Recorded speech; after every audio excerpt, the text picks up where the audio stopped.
주님이 오신 성탄을 준비하는 강림절 넷째 주가 오늘인데요. 이제 크리스마스가 한 주일 남았죠. 강림절 기간 동안 어떻게 성탄을 준비하고 계십니까? 제가 어릴 때는요, 저녁마다 교회에서 성탄 준비로 모였습니다. 유치부 어린이들은 성경 암송, 율동, 유년부도 찬양과 율동, 초등부는 짧은 희극을 하고 중고등부는 성극 연습을 주로 했습니다. 청년들 대부분은 각 반의 선생님으로 가르쳤고요. 그 중에 몇몇 청년은 이 예배당 무대 설치와 장식을 맡아서 수고했습니다. 인상적인 것 중에 한 가지는 커다란 현관문, 우리 예배당 들어오는 입구 문만한 그 2개 정도 되는 크기로 별 모양의 틀을 짜는 거예요. 그리고 창호지로 옷을 입힌 후에 그 안에 전구를 넣어서 교회 지붕에다가 설치하는 거였습니다. 그래서 교회 지붕에는 환한 별이 어느 그 마을 사람들 누구든지 볼 수 있게 했죠. 여선교회에서는 성탄절 예배 후에 먹을 그 떡만둣국을 위해서 가래떡을 썰고 만두를 빚곤 했습니다. 그렇게 모든 교우들이 주님 오신 성탄을 아주 기쁘게 준비하곤 했죠. 요즘 우리가 사는 미국은 메리 크리스마스 대신 해피 할러데이라고 바꿔 부르면서 성탄절 하면 가족끼리나 아니면 연인 사이에 선물을 주고받는 하나의 휴일 정도로 생각하고 지나고 있습니다. 하지만 우리는 달라야 되겠죠. 성서 일과를 따라서 오늘 우리가 읽은 말씀 21절은 우리들이 성탄을 기다리며 준비하는 이유가 어디에 있는지를 이렇게 말하고 있죠. 아들을 낳으리니 이름을 예수라 하라.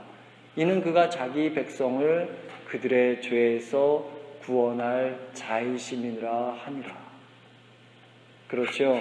성탄의 주인공이신 예수 그리스도가 이 땅에 그냥 오신 것이 아니라 우리를 죄에서 구원할 구세주로 오신 겁니다. 그러기에 우리가 기뻐하고 감사함으로 준비하는 거죠. 우리가 예배당에 나오는 이유도요, 이것 때문입니다.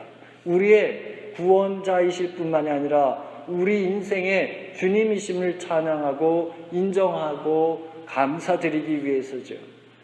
그런데 우리가 여기서 알아야 할 사실은 주님을 그렇게 찬양하고 섬기는데요, 주님이 바라시는 그런 법이 있다라는 거예요. 예를 들면 우리가 이 교회에서 시애틀 다운타운까지 가려면 버스를 타든지 아니면 차를 직접 운전해서 가야 되잖아요. 그러려면 90번 도로나 아니면 520번 도로를 이용해서 가야 되죠. 믿음에도요, 주님이 바라시는 그런 코스가 있는 거예요. 모세가 하나님의 궤를 만들 때에도 성막을 지을 때에도 자기 마음대로 한 것이 아니라 하나님께서 그려준 방식으로 했잖아요. 이집트를 탈출해서 광야교회를 다녔던 그 이스라엘 백성들도 자기 마음대로 광야를 돌아다닌 것이 아니라 하나님의 구름 기둥이 떠오르면 그렇게 길을 떠났고 그것이 멈추면 쉬었지 않습니까? 다윗 왕이요, 예루살렘으로 하나님의 궤를 옮길 때 처음에는 소가 끄는 그 수레에 싣고 옮기려다가 실패합니다. 그때 다윗 왕이 시도했던 소가 끄는 수레는 요즘 말로 말하면 최신식 리무진이에요. 다윗 왕은 가장 좋은 차에 여호와의 궤를 실어서 운반하려다가 낭패를 당했는데 그 이유가 뭐냐면 하나님을 섬기는 방법이 아니었기 때문이었어요. 그렇습니다. 이걸 통해서 우리가 볼 수 있는 것은 하나님께서 바라시는 방법이 있다라는 겁니다. 오늘 요셉을 보세요. 요셉이 문제를 해결하려고 하는데 요셉이 생각해낸 방법은 무엇입니까? 19절 말씀에 보면 가만히 끊고자 하여 그랬어요. 자기가 약혼한 마리아가 임신한 것을 알고 그냥 내쫓아도 되지만 그 마리아를 생각해서 덮어두려고 했다라는 것이죠. 삼국유사에 보면 처용가라고 하는 시가 나오지요. 처용이라고 하는 사람이 밤늦게 집에 돌아왔더니 자기 아내가 외간 남자와 한 이불에 있는 걸 발견합니다. 뛰어들어가서 두들겨 패도 뭐라 하지 않을 텐데 이 처용은 그러지 않고 시를 지어 춤을 추며 노래를 불렀죠. 아내를 범한 그 귀신이 그런 처용의 처사에 감복해서 사죄를 했다고 합니다. 만일 여러분이 요셉이나 처용의 입장이라면 어떻게 했겠습니까? 아내를 범한 외간 남자를 용서할 수 있겠습니까? 아니면 정을 나눠 임신한 마리아를 아내로 데려올 수 있겠습니까? 요셉에게는요, 파혼할 충분한 이유와 권리가 있었습니다. 하지만 그는 그 일을 굉장히 고민했죠. 어떻게 해야 할지 궁리를 하며 하나님께 물었을 겁니다. 요셉이 기도했다는 말이 성경에 나오진 않지만 그가 기도했음을 알 수 있는 이유는 꿈에 하나님의 천사가 그에게 찾아와 어찌해야 할지를 일러주었기 때문이죠. 이처럼 우리도 하나님의 뜻을 묻고 구할 때 하나님은 우리에게 당신의 길을 보이시는 것입니다. 결국 요셉은 마리아를 자기 아내로 맞아들이는데 그 이유를 24절은 이렇게 말해요. 우리 함께 읽어보십시다. 요셉이 잠을 깨어 일어나서 24절 시작. 요셉이 잠을 깨어 일어나서 주의 사자의 분부대로 행하여 그 아내를 데려왔습니다. 임신한 마리아를 아내로 맞아들인 거죠. 그 이유가 뭐라고 했냐면 하나님의 천사가 그렇게 하라고 분부를 했기 때문이라는 겁니다. 도대체 천사가 무슨 말을 했을까요?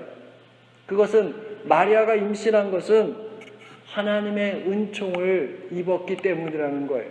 성령이 하신 말이라는 거지요. 요즘 말로 하면 이렇습니다. 하나님이 요셉 너를 통해서 일하고 싶으시다라는 말이에요. 하나님이 너의 아내 마리아를 통해 일하기를 원하시니 남편인 너가 그것을 받아들이라는 말이죠. 오늘 이 말씀은 여러분에게 어떻게 들립니까? 저 자신에게도요, 주님이 나를 통해 일하길 원하신다는 말씀으로 들립니다. 이 시간 축복합니다.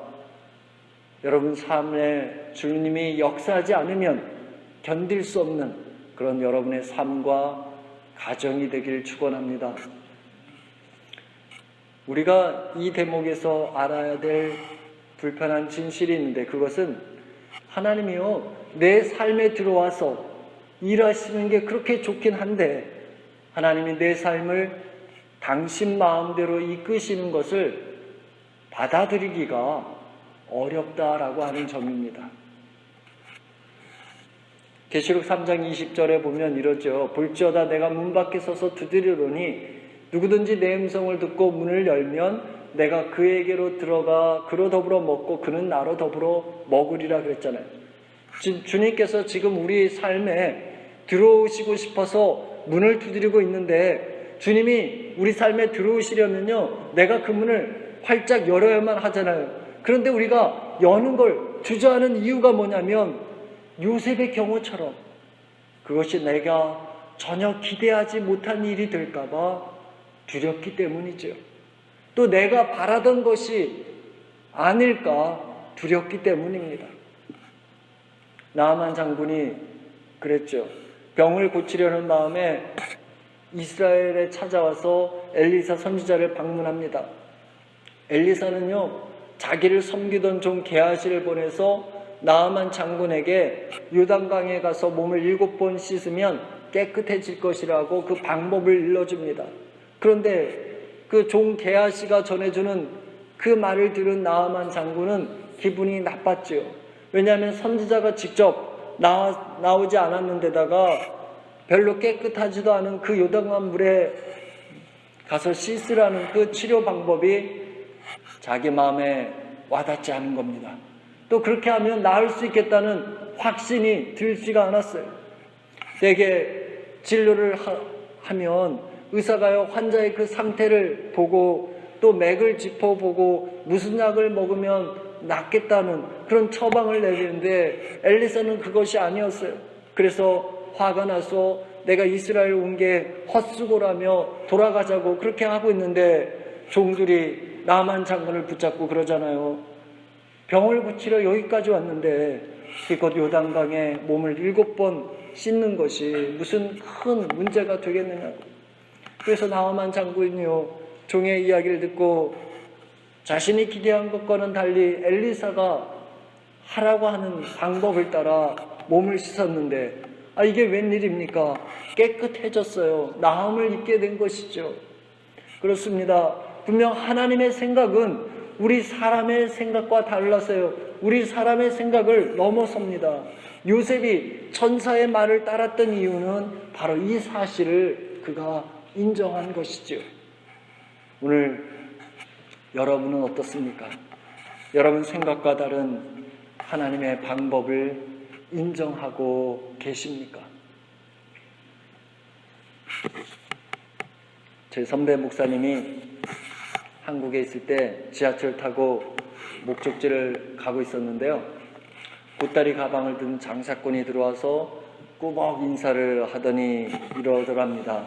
존경하는 신사 숙녀 여러분, 이 시간 저는 여러분에게 우리 회사에서 개발한 강력 본드를 소개해 드리고자 합니다. 원래 전량 일본으로 수출하던 것인데 환율 상승과 급속한 불경기 때문에 제가 부득이 이것을 가지고 나왔습니다. 이 본드는 무엇이든지 잘라진 곳마다 붙는 그런 대단한 능력을 갖고 있습니다. 그리고 이 본드를 바르고 10초만 누르면 딱 붙어서 절대로 떨어지지 않는다면서 자기가 직접 보여준다면서 자기 허리띠를 풀르고 그것을 가위로 자르더니 그 자른 곳에다가 본드를 바르고는 10초를 세는 겁니다. 1, 2 이렇게 해서 10초를 세더니 그거를 지하철 손잡이 위에 거기다 턱 걸치고는 이렇게 딱 매달리는데 이게 안 끊어지는 거예요. 사람들이 와, 참 신기하다고 대단하다고 그렇게 생각하고 있을 때 이 장사꾼이 마지막 멘트를 날리죠. 이 제품이 원래 수출할 때 10,000원이었는데 오늘은 특별 가격으로 단돈 5,000원에 모시겠다면서 거기다가 덤으로 전 가족이 쓸 수 있는 칫솔 5개랑 여행용 치약을 세트로 드리겠다. 그러면서 저희 회사를 살려주신다는 마음으로 도와주시면 감사하겠습니다. 그러면서 이렇게 한 사람들에게 나눴는데 사람들이 그걸 보고 안 사겠어요? 너도 나도 할 것 없이 다 사는 거죠. 이 목사님도 정말 강력한 본드라며 이걸 사갖고 집에 갔는데요. 그날 저녁 사모님과 아이들에게 그 본드를 보여주면서 아까 그 사람이 그 지하철 속에서 했던 것처럼 시범을 보였답니다. 야, 얘들아, 이거 정말 대단한 본드야. 이거 잘라진 거 뭐든지 붙는다면서 허리띠를 쫙 빼고는 가위로 가운데를 딱 자르고 본드를 거기다 바르고 10초를 꽉 잡고 누른 다음에 양쪽을 3개 딱 잡아당겼는데 이게 웬일입니까? 그냥 뚝 하고 끊어진 거예요. 세상살이가요 만만하지 않습니다. 여러분, 눈 감으면 코 베어가는 세상이잖아요. 이러니까 우리가 하나님의 말씀을 그대로 인정하고 그렇게 따라 사는 것이 어렵다라는 겁니다. 생각해 보세요. 요셉이요, 하나님의 천사가 말한 대로 그 마리아를 아내로 데려왔을 때요, 그렇다고 해서 모든 일들이 형통한 것이 아니었잖아요. 호적 조사를 하러 갔을 때 해산할 때가 가까웠지만 머물 방을 마련하지 못했어요. 아기를 출산하자마자 목숨의 위험을 느껴서 외국으로 피난 가야 했잖아요. 그래서 사람들이 뭐라는지 아세요? 적당히 신앙생활을 해야 한다고. 그런 말 들어보셨어요? 적당히 믿으라고. 권사님 많이 들어보셨지? 네, 그래요. 이집트 바로 왕도 이랬습니다. 모세가 백성들 데리고 3일길을 나가서 하나님께 예배해야 한다고 하니까 남자 어른들만 가라 그랬잖아요. 모세가 예배는 남자도 가야 되고 여자도 가야 되고 어린이도 가야 되고 하나님께 드릴 제물로 동물들도 데리고 가야 한다니까 예배 드리러 가는 것을 아예 허락하지 않습니다. 그리고는 이스라엘 백성을 더 가혹하게 다루어서 백성들은 큰 고생을 해야 했습니다. 그것 때문에 모세는 큰 비난을 백성들로부터 들어야 했죠. 하지만 모세는 그런 불평을 듣는 것을 무엇보다 견디기 어려웠지만 하나님의 뜻을 구하고 하나님의 방법대로 따르는 것을 포기하지 않았다라는 겁니다. 오늘 저와 여러분은 어떻습니까? 하나님께서 저와 여러분의 삶에 일하시는 것을 원하십니까? 그렇다고 한다면 여러분 우리가 하나님을 끝까지 믿어야 하지 않겠습니까? 비록 우리 삶이요 물속을 헤매는 것 같고 불길 속에 있는 것처럼 우리 눈앞에 내가 기대하고 내가 바라는 그런 열매가 보이지 않는다고 할지라도 너가 물 가운데로 지날 때 내가 너와 함께 할 것이고 강을 건널 때에는 물이 너를 해치 못할 것이며 불 가운데로 행할 때에 타지 않을 것이며 그 불꽃이 너를 사르지 못하도록 내가 너와 함께 하리라. 이 말씀을 의지하고 주님을 따라가야 하지 않겠습니까? 여러분 우리가 어떻게 해야 우리 삶에 하나님의 은총이 흐를 수 있겠습니까? 그것은요 내가 기대하지 못한 하나님의 말씀이라도 따르는 것에서 출발한다라는 겁니다. 마리아를 어떻게 처리해야 하는지 방법을 고민하던 요셉이요 하나님이 역사하고 싶다는 그 말씀을 듣고는 자신의 방법을 내려놓은 것처럼 내 생각과 방법을 내려놓고 주님이 바라시는 것이 무엇인지를 물어야 하는 것이지요. 주님 말씀하시면 내가 나아가리다. 주님 뜻이 아니면 내가 멈춰서리다. 나의 가고 서는 것 주님 뜻에 있으니 오 주님 나를 이끄소서. 우리가 이렇게 기도해야 하며 지내야 하지 않겠습니까? 에스더 왕후가요 자기 목숨을 내어놓고 왕에게 나아갈 때 아무런 두려움을 못 느꼈겠습니까? 요셉이 마리아를 아내로 데려오기로 작정했을 때 그에게 아무런 걱정이 없었겠어요? 아니죠. 하나님의 뜻을 따라 순종하는 길에요 아무런 걱정이나 두려움이 없는 것이 아닙니다. 그것은 오늘을 사는 우리들에게도 마찬가지예요. 갑작스런 질병으로 두렵기도 합니다. 육신이 약해가는 것이 두렵기도 해요. 자라는 자녀들에게 문제가 일어나면 두렵고 경제적인 문제나 앞으로의 그 진로의 문제 때문에 두렵습니다. 때로는 정체를 모르는 불안감으로 두려움에 잠을 설치기도 하지요. 하지만 우리는 이것을 알아야 합니다. 요셉에게 찾아와서 두려워 말라고 말씀하신 주님이 오늘도 여전히 저와 여러분에게 찾아와서 두려워 말라고 다독여 주신다라는 겁니다. 우리 20절 말씀을 함께 읽어보십시다.